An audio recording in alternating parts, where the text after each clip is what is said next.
Hello, everyone, and welcome to what is going to be my final Titans set review. As I explained in my first video about this, I'm doing things a little bit differently this set.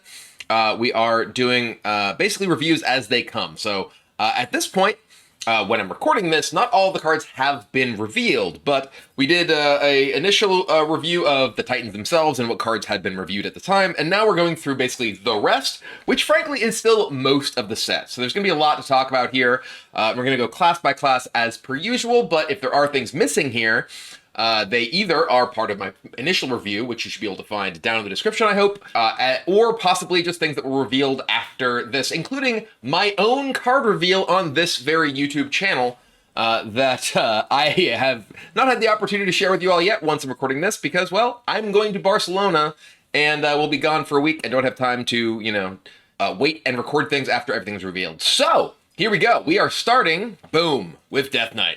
Our very first card here is Chained Guardian. This is an 11 cost Reborn Rush 8/5, which is kind of wild. 1 Unholy Rune, costs 1 less for each plague shuffled into the enemy deck this game. So obviously this requires some context as to the plagues themselves, which here they are. There is 1 plague for each rune type. Unholy Plague is cast when drawn, take 2 damage, summon a 2/2 undead for your opponent. Frost Plague, cast when drawn, take 2 damage. Your next card costs 1 more to play, up to 10.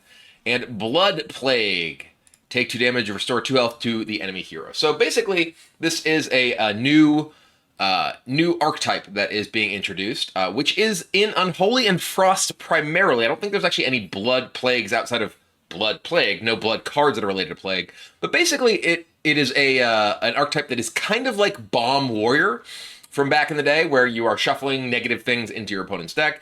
In this case, rather than being big bursts of damage, they are small chunks of damage and additional incremental effects. So obviously the Chained Guardian wants to be in a deck that has a lot of these, and is essentially a payoff for playing a bunch of them. And, even if your opponent hasn't drawn them yet, well, you get this discounted, really, really powerful minion. Obviously an 8/5 Rush Reborn. This is going to take out a lot of your opponent's stuff. Can just be a powerful threat as an 8-power Reborn minion. So your opponent would need to potentially kill it twice. So obviously the context of how powerful this card is really related to how easy it is to shuffle plagues into your opponent's deck. And if you have, for instance, additional ways to discover more plagues, things like that we have seen in similar sorts of decks, like at least currently Relic Death Knight, which is, very much about, hey, we want to do more of this thing. This is another like, hey, let's do this thing. And unlike relics, like the plagues themselves, well, I guess relics do win the game on their own once you get to, them doing, making gigantic minions. But the plagues can just kill your opponent if you, shuffle a million plagues into their deck. They just have taken a ton of damage. So this is basically like, hey, while you're waiting for your opponent to draw the plagues and die, you have this to defend yourself. So let's take a look at another one. I believe this is Distressed Valdir, a 2-cost 3/2. This is double Unholy. Shuffle 2 random plagues into your opponent's deck. So this is, a reasonable minion. Obviously, a 2-cost 3/2 is like not great stats, but Death Rattle shuffling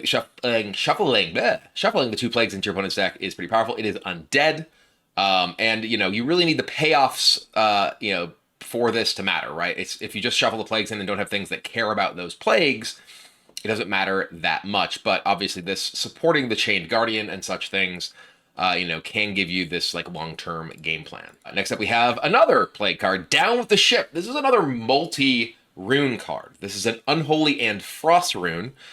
Deal 3 damage to a minion. If it dies, shuffle 2 random plagues into the opponent's deck. Again, this is, by itself, it's like a medium efficiency card. 3 damage to a minion for 2 is fine.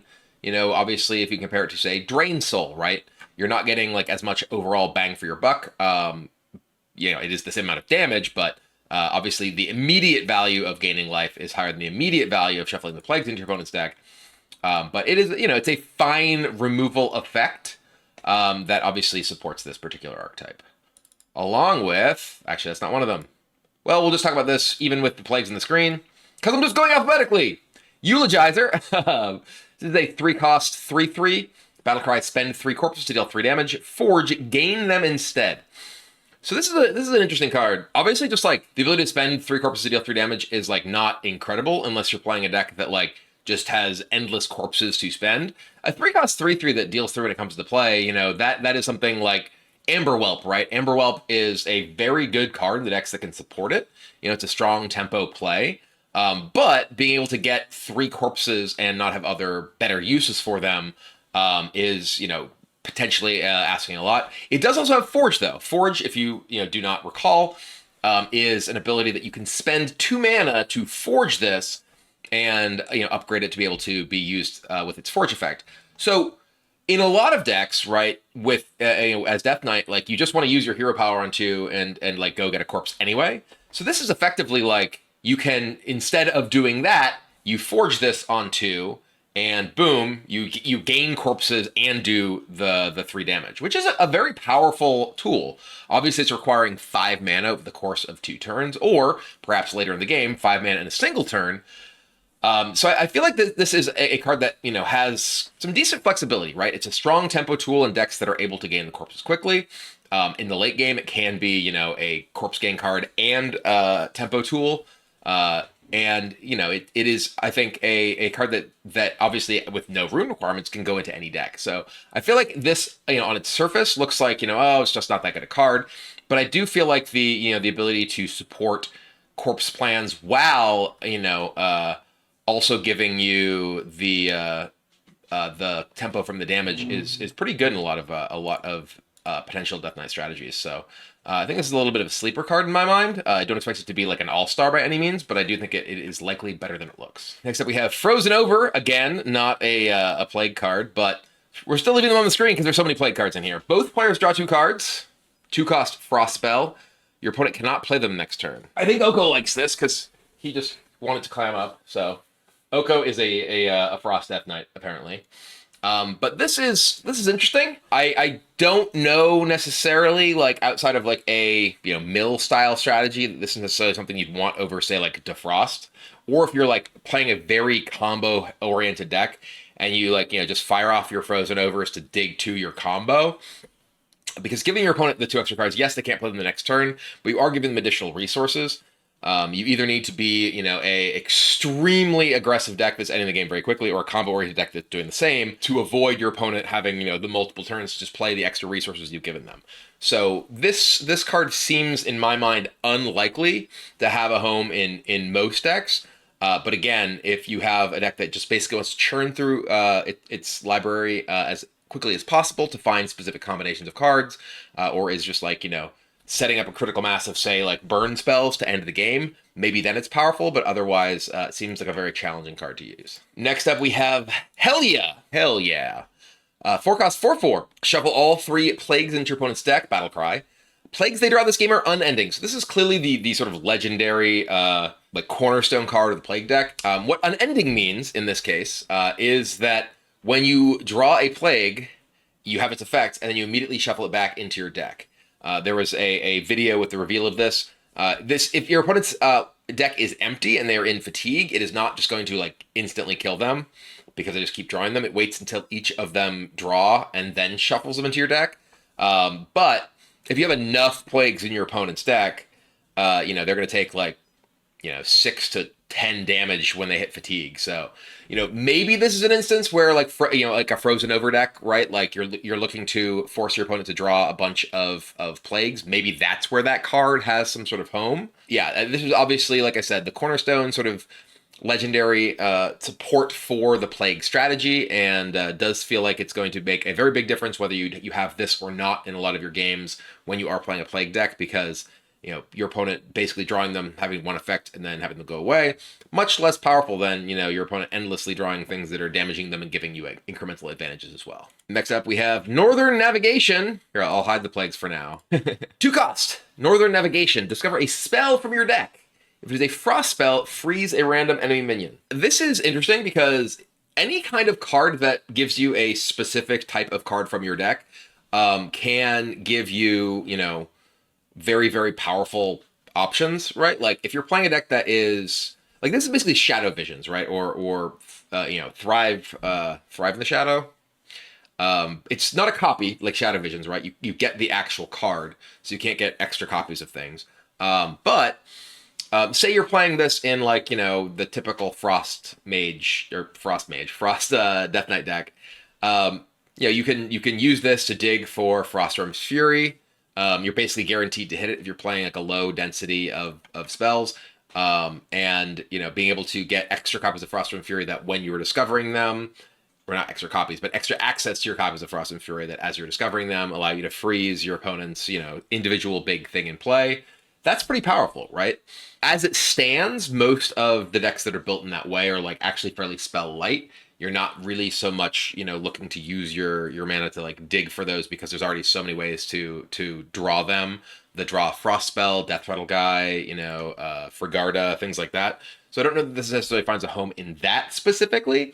But if you're playing like more combo oriented deck, like perhaps the Dead Air Cagehead deck, that this can find your dead air, buy you a little time by freezing your opponent's guy and things like that.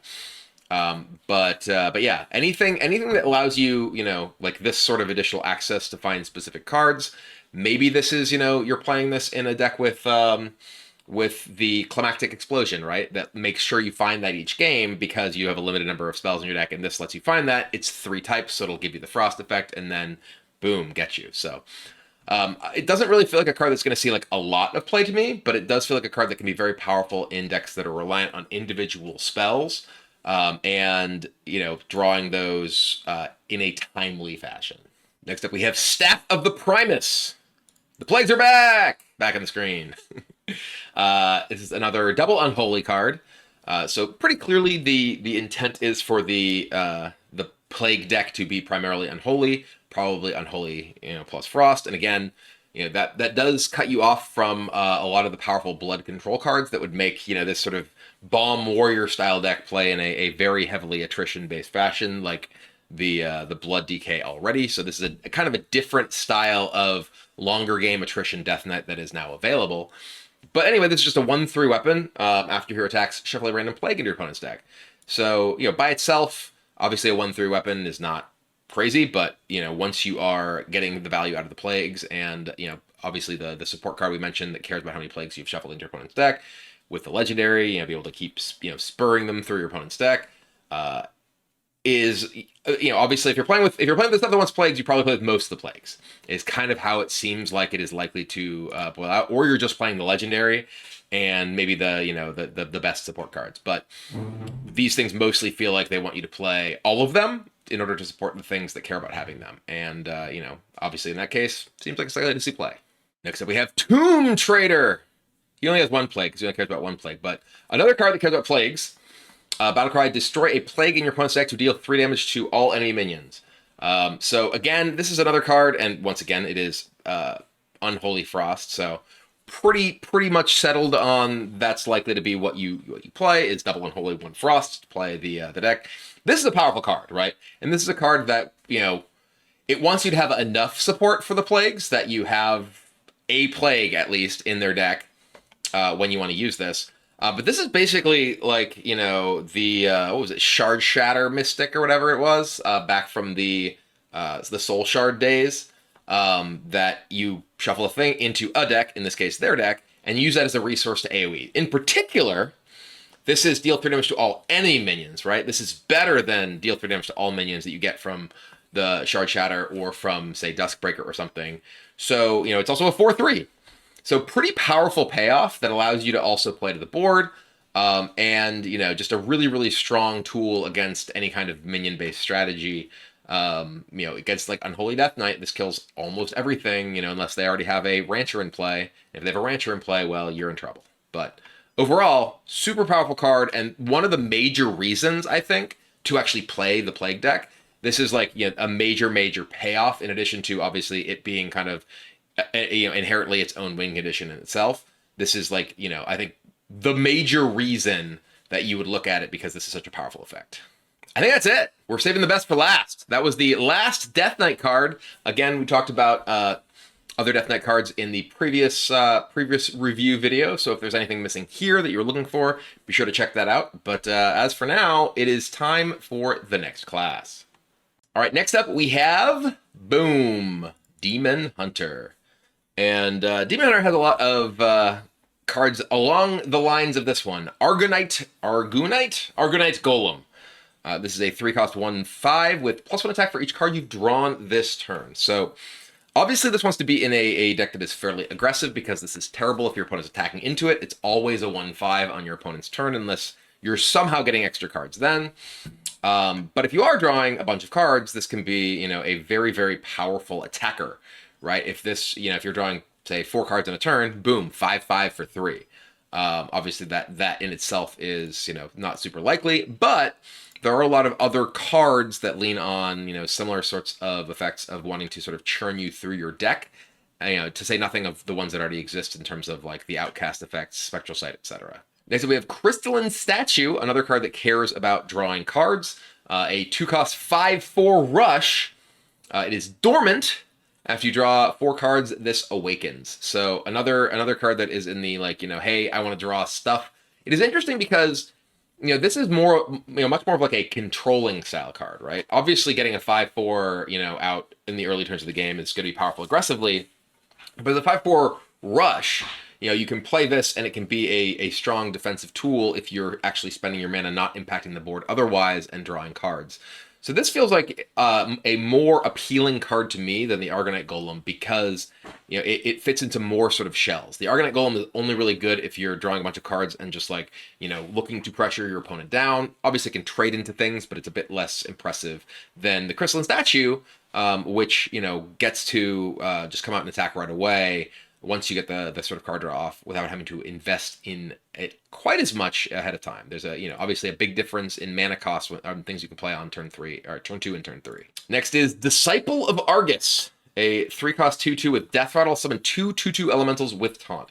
This feels like kind of a weird card here, because we don't really have much in the way of like Death Rattle synergy in Demon Hunter right now. There was obviously major Death Rattle synergy in the archetype for a while, but that is not really so much around anymore. So this feels like kind of a card without a home at the moment. It is by itself a fairly powerful card, right? You're getting a lot of stats for the mana you're paying. It's a 3-cost 3-cost creature that's effectively giving you 6/6 worth of stats, obviously distributed over multiple bodies, so it's easier to remove with AOE. So, but it doesn't really feel like it has a natural home anywhere. It is, does summon elementals. There's not really elemental synergy or really Death Rattle synergy. Maybe you're using it with infused stuff because it's giving you multiple bodies, but there's already a lot of stuff like that, like security in the class already. So it feels like it's potentially just an individually reasonable card, but it doesn't really feel like it has a home to me. Next up, we have Eridar Deceptor. This is another card that wants you draw a bunch of cards. It's always interesting when you have the payoff from drawing cards, because drawing cards turns out in a card game is just a good thing anyway. So when you add hey, you get a 1/1 with Rush to it, pretty strong. This card I don't feel like feels as impressive to me as say the Rush guy, the 2/5 Rush guy, or rather 2-cost 5/4 Rush guy. But this does work very well, obviously, with the existing outcast Demon Hunter that uses what's her name, Halvera. This itself is probably pretty bad in a deck like that because it is 4 costs, which is fairly clunky and expensive for that style of deck. But it works very well with Halvera specifically, which frankly doesn't need that much support. There's so many rush minions in Demon Hunter. This just feels like it's asking a lot. You have the 4-cost upfront cost and then have to draw cards for it to be powerful, and it's not really doing anything immediately by itself. So even with the sort of synergies it might have with the other things that care about rush minions in the class, it feels a little awkward. But maybe you have just cheap ways to draw cards that you can use the turn that you play this, and then you're getting at least some impact there. But it feels like there's probably better options in my mind. If you're looking at things that care about drawing cards, though, Jotun the Eternal, 5-cost 4/5, battlecry for the rest of the game. Cast a copy of the first spell you draw each turn on enemies. So he doesn't really care about you drawing extra cards, but just drawing, a spell, which, frankly, synergizes with card draw in case you happen to draw a minion like an idiot. But no, this card feels bananas to me, right? 5-cost 4/5 which obviously is not powerful, but like it's not horrific, right? Like it's not you're playing a 5-cost 1/1, right? Like this is still a body that matters on the board, and it's a for the rest of the game effect. Anything that lasts for the rest of the game is an extremely powerful effect in Hearthstone because there's nothing that really interacts with it.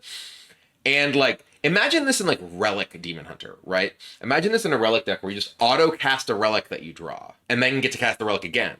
This just feels like it massively powers up decks like that, where there are, you know, spells, especially, again, relics that build upon themselves, is just so, so strong, right? There can definitely be some like weird cases where like you don't want to play this in a deck that has a bunch of AoE when you're playing a deck that doesn't necessarily want to play AoE. So it does sort of inform what you're playing, but again, Relic Demon Hunter, it's like, okay, I cast a Relic, boo-hoo, oh no. Like, I cast Relic of Extinction, I cast Relic of Phantasms, I cast Relic of Dimensions. All of those, unless you have a, you know, full hand and burn your best cards with the Relic of Dimensions, are great to just cast an extra copy of, right? It just seems really, really strong. I don't think you want this in, you know, in like every Demon Hunter deck. I do think that I've seen people saying, you know, hey, you just play this in every single deck. I don't think this is good in like, for instance, Outcast Demon Hunter, right? Because the cost of playing a 5-cost 4/5 is much higher than the benefit you get from like maybe getting an extra copy of like Security or Illidari Studies. But, you know, specifically again in Relic Demon Hunter, which is already extremely strong, you know, this is pretty nuts. Maybe you play like Spell Demon Hunter, right? And you're playing like this as one of the things in your scythe, so you can get access to it very consistently and play it in the early turns. Spell Demon Hunter again is one of those places where like you generally have spells that you're more like, you know, you're more likely to want to like hold on to and play in combination, but it's not like you're actually casting the spell, you're casting a copy of the spell, so you still have those, but it's less impactful than, say, you know, again, casting something like a Relic. That's where I feel like this card is like at its absolute strongest is going to be Relic Demon Hunter, but I can certainly see some homes elsewhere for, you know, if you're playing like big spells that, you know, getting multiple copies of can be very powerful, and just like even just cheap card draw that helps both enable it and give you a little bit more fuel for your deck if you're just getting free copies of them as well. Next up, we have Momentum, which is another card clearly in the, like, hey, I want to draw a lot of cards deck. 5 costs, give your hero +4 attack, costs 1 less for each card you've drawn this turn. This is an interesting one because, like, it's not, like, nearly as big a payoff, you know, in terms of, like, hey, you get, like, a, you know, the 5/4 for 2. You're getting +4 attack. And +4 attack can be powerful if you're playing this for, like, you know, 1 or for free. This can certainly be like a very, very strong card, but you know, like it is basically just like you need to draw like 4 or 5 cards in a turn for this to feel like you're getting like, you know, a very good deal on it, and also care about the plus attack that turn. Obviously, if you're just playing a deck that's looking to like chain a bunch of card art together and go face, it's great. You know, this is the sort of card that's clearly powerful in like, you know, like a Lion's Fury or whatever deck, potentially in Wild, along with glides and stuff. But, you know, once you're there, like you're playing with things like, you know, Ironbound, Brute, and whatever, and it feels like this sort of thing gets massively outclassed by those. So I feel like there's not necessarily like a shell that wants all of this sort of stuff to just like you draw, punch you in the face right now. But, you know, certainly has the potential down the line. Next up, we have Mythical Terror, which, by the way, apparently has flavor text that says something about not petting it, which is really, really absolutely an outrage for a pup like this. But 7 cost 3/10 lifesteal. At the end of your turn, force all enemy minions to attack this. This is a very, like, you know, really, really powerful, like, big like demon/beast. The demon part is obviously very important for the big demon decks. However, this kind of feels like it's not something those decks are actually interested in, despite it being, you know, hey, this is a big demon that you can get out for cheap, you can reanimate, whatever. It's like, yes, but this is a big, like, defensive demon. And if you're building your deck in such a way that you are, like, looking to use resources to get out a big demon quickly, you usually want something that's actually going to end the game, like an Illidari Inquisitor or the Brutal Annihilon. So I feel like this doesn't really have a home there because it is worse than the other options and you don't need more, right? So this feels like it's in kind of a weird spot where, like, where do you actually play this? You know, if you just think about the applications of this, right? Like, oh, your opponent has a bunch of small minions. You can do 3 damage to all of them and gain that much life back. It's like you just described, you know, the Arcanist plus Unleash Fel, right? This is 7 instead of 4. Right? So it's really kind of weird that it just compares so unfavorably to something that the class already has. Um, Obviously, it does leave a body if your opponent doesn't have that many things, and that can be a good thing. But it feels like it's just outclassed by the very similar sort of effect that is already available to Demon Hunter, thanks to the combination of Spell Power Plus and Leash Spell. Next up, we have Runic Adornment. Discover a spell that costs 3 or less. Shuffle 2 copies into your deck that cast when drawn. This is an interesting one, right? Like, this obviously is another card that goes well into a hey, I want to draw a bunch of cards deck, because while obviously the upfront power is not something that matters with that, the cast when drawn, if your deck is drawing a bunch of extra cards, just gives you extra value to that. It also, like, there are 2 relics that cost 3 or less, right? Like, this can give you Relic of Phantasms and give you Relic of Extinction. I don't know that, we're necessarily looking at, like, replacing some of the other Spell Discover cards in those decks with these, but maybe you are, right? This is cheaper, and getting cards from a smaller pool means you are more likely to find those relics specifically.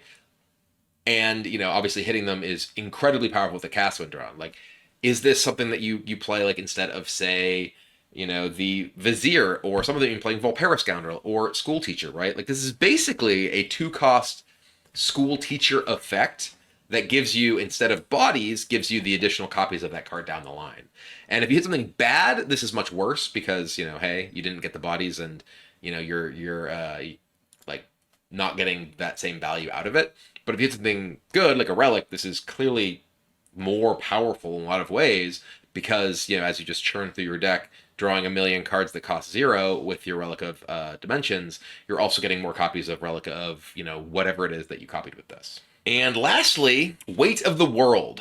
This is a 3-cost spell, draw 2 cards, with Forge. Draw until you have as many cards in hand as your opponent first, and then draw 2 cards. So this is obviously a card that, can be very powerful for, like, kind of the empty hand Demon Hunter. Could be just good in the, I want to draw as many cards as possible Demon Hunter. If you're playing a bunch of cheap stuff like the 2-cost 5/4, the 3-cost 1/5, you probably are playing a bunch of 1-drops and stuff if you have this in your deck. This is like, it is creating, a divine favor, right? For those who remember that card, which was draw until you have as many cards as your opponent. This obviously is not quite that, because it requires the Forge first, which is 2 extra mana. And it's interesting because the Forge effect, like, if you are playing a deck that is looking to empty its hand, the 2 extra mana you pay to get the Forge effect is a very big deal, because you are looking to be as mana efficient as possible, so you don't just have 2 mana floating around most of the time. But at its worst, this is Arcane Intellect, right? Arcane Intellect is hardly a superstar these days, but it's a card that, definitely saw a lot of play for a very long time in most mage decks. Been kind of outclassed by things like Volume Up right now. But it's still a card that, is very, very reasonable, and this is that with upside. And in a class that specifically does care quite a bit about drawing cards, as we've seen from, all the cards that care about and trigger off of drawing cards. So I do think that this is a card that is, pretty central to the I want to draw a million cards archetype. And I'm curious to see, like, how those decks end up being built. Are they basically just like, a bunch of copies of things like the Sightless Magistrate and this, and, the was it Microscope or whatever weapon? Is it Microscope? Magnifying Glass? I think it's Magnifying Glass. I don't know. Anyway, a bunch of stuff that, you're just like, I churn out everything. I draw a million cards. And being able to have things like, this, or like Glaive Tar as like a passive effect even, I'm torn as to whether I think that, like, the things that care about drawing a bunch of cards are like remotely competitive with the Outcast stuff, because the Outcast stuff is just so intrinsically good and already has Glaive Tar, which is so powerful as a card draw mechanism. It feels less likely that, like, the things that are much more contingent on, like, lining things up so that you get the power from, drawing a bunch of extra cards in one turn, versus like, hey, all your cards are just good and efficient, and also you have the ability to draw extra cards because you have Glaive Tar too, is feels like it's a little bit more likely to be a powerful archetype, as we've clearly already seen. And this doesn't feel like it's likely to unseat it, is my guess. So right now, I feel like there isn't that much that stands out in this outside of Jotun the Eternal. I feel like this guy is the real major like archetype defining changing card that we're seeing for Demon Hunter in this set, and most of the other things don't really strike me as being that powerful, which frankly from the perspective of standard, Demon Hunter already has like a bunch of different viable decks, and doesn't necessarily need a lot of help, so it not necessarily getting things that like create super powerful new decks isn't like fundamentally a bad thing. But this guy, he feels like he's fundamentally a bad guy, and I'm going to be terrified every time I see him. So that's Demon Hunter. Let's keep going. All right, next up we have Druid.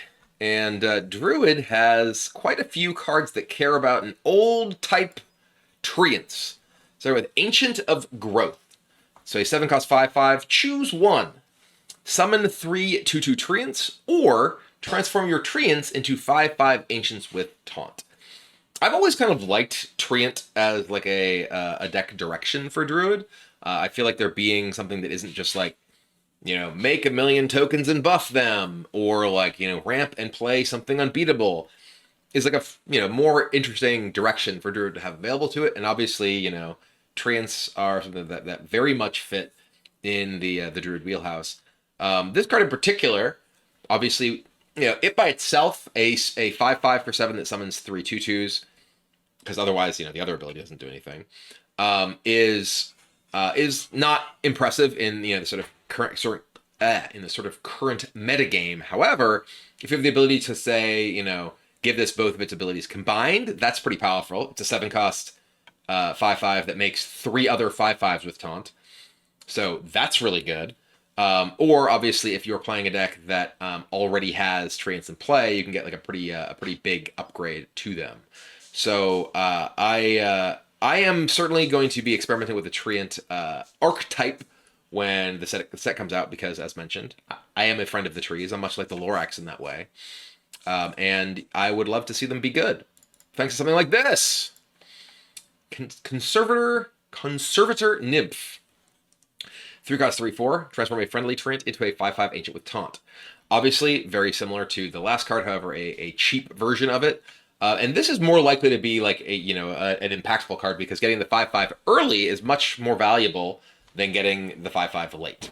The impact of having a 5/5 taunt on turn 3 versus the impact of having a 5/5 taunt on turn 7 is very, very different. And this one I feel like it's more likely to be a powerful card in that style of deck because of that.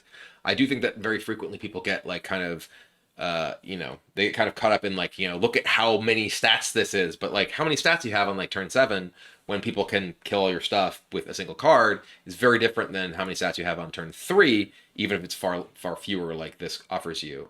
But this card I do think seems quite powerful if there's a good number of ways to make early treants. And frankly, there, even with just like Witchwood Apple, right, which is now a 1-cost thing that gives you 2/2 trees to play, that can be, a good start for that treant deck. And here's a good finish for this treant deck, Cultivation. This is, I did mention, I love like treants being something other than just like, make guys and buff it. Well, this makes guys, well, rather buff the guys you made. But give your minions +2/+2, cost 1 less for each treant you've summoned this game.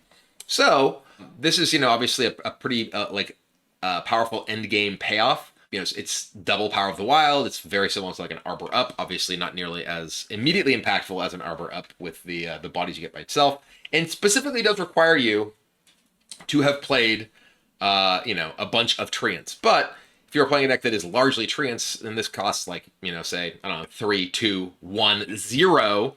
Seems like it's, potentially quite strong. So I'm definitely interested in experimenting with this, and do feel like this is the sort of thing that's like, hey, this is when the game closes. So let's get cultivating. Next up, we have Embrace of Nature.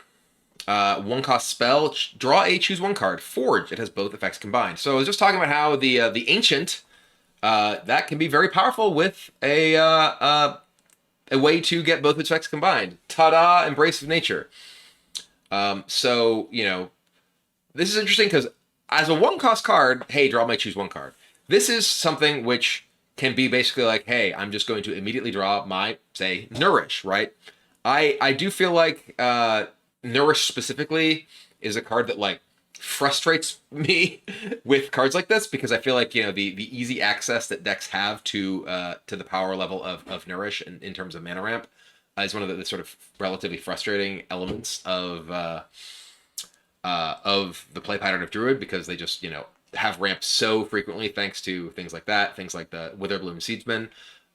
And, this, if it's literally the only choose one card in your deck, you can very easily, either just play this on 1 or force this on 2, cast it on 3, coin Nourish on 4, draw 3 cards, and get your mana ramp. That's just extremely powerful. But again, there are a lot of other things you can do this with too, like the Ancient.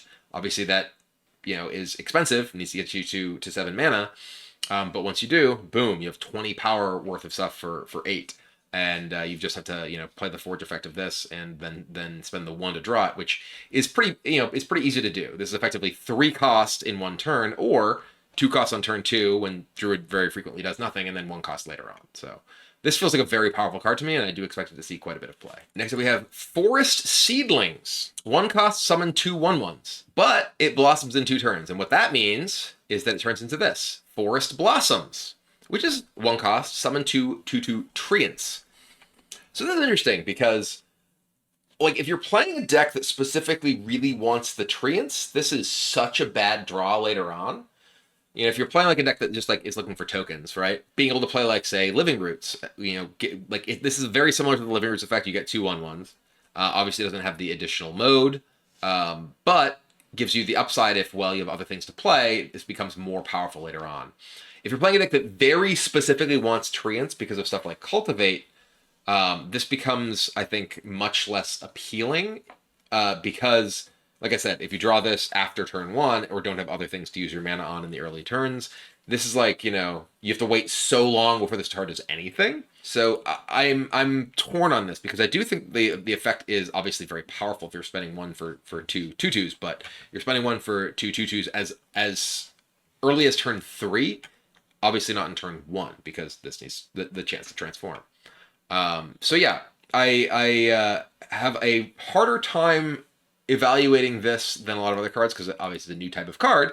It doesn't require any additional mana investment, but it does require you to have things to do with your mana, so it doesn't feel bad to just have it sitting there. So it does seem pretty interesting, and I'm curious to see how it does play out. There is another one of these blossoming cards. Ta-da! Frost Lotus Seedling / Frost Lotus Armor. So this one takes 3 turns to blossom. It starts as draw a card, gain 4 armor for 3, and becomes draw 2 cards, gain 8 armor. So this is, once this blossoms, this is insanely powerful, right? 3 costs, draw 2, gain 8 armor is crazy powerful. And it feels like a reasonably easy card to play because the fail case is still draw a card, gain 4 armor, right? Spending 3 to draw a card and gain 4 armor is not bad. Like if you draw this later on and like, okay, I need to cycle, right? I spend 3, gain 4 armor, and draw. So if you don't play it for a couple turns, getting the 8 armor, draw 2 feels really good. I don't know. Like it's obviously not like amazing on the front side, but the back side is very, very strong if you care about the armor at all, which I think most decks will. That said, there is already a lot of powerful card draw in Druid, right?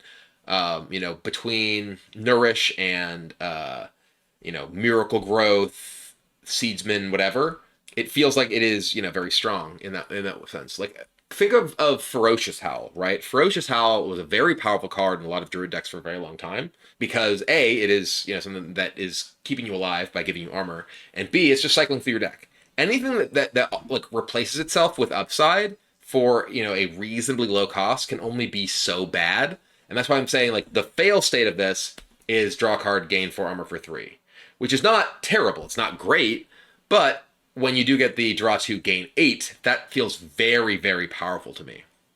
So I think this card is quite good, and I do expect this to be something that does see play. How much play, and really depends on the sort of Druid decks that are out there. And I don't know if, like, because of Seedsman and the fact that this is a nature card and it competes with Seedsman drawing Nourish, maybe that's where this kind of falls down, right? Is that, you want to ensure that you're finding your most powerful ramp tools, and the fact that this competes with it in terms of the spell type draw, maybe that's, the major reason that this wouldn't see play. But speaking of powerful things to potentially ramp into, weird segue, but Freya, Keeper of Nature. It's an 8 cost 4/6 with choose one, duplicate your hand, or summon copies of all other friendly minions. This is a weird one because I don't know where this goes. Obviously, like duplicate your hand is a really powerful effect, right? We saw that with Elise the Trailblazer back when the sort of Highlander Druid or the draw all your stuff, Elise, your combo cards kill you Druid was.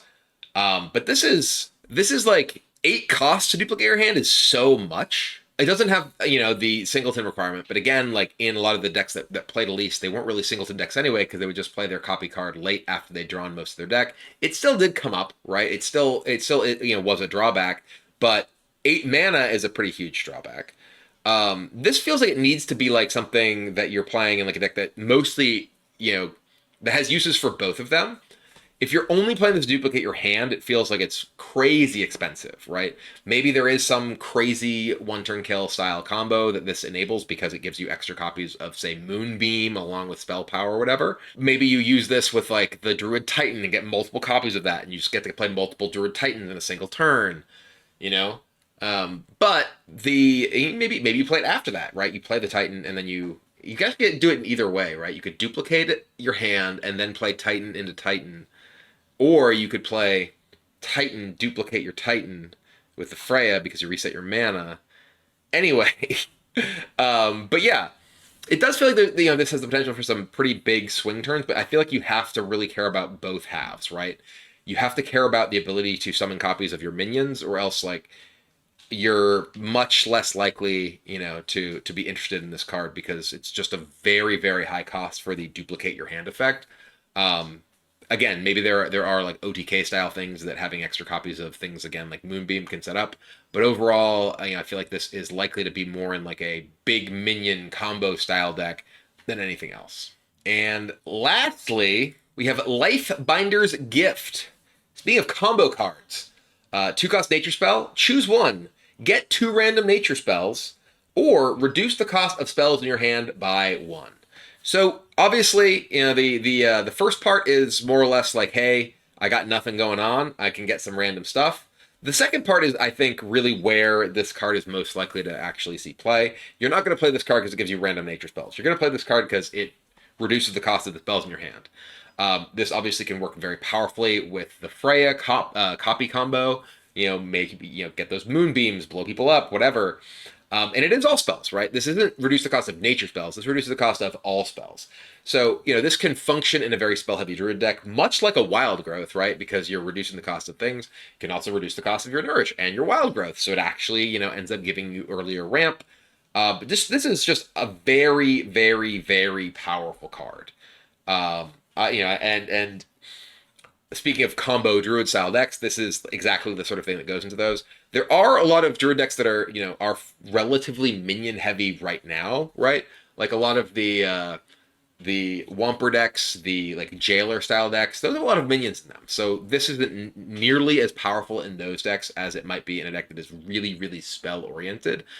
So this is the sort of card that I think has, is powerful enough and has the potential to shift the way that people build their decks around, because you want to have as much sort of oomph from the spell reduction as you can possibly get.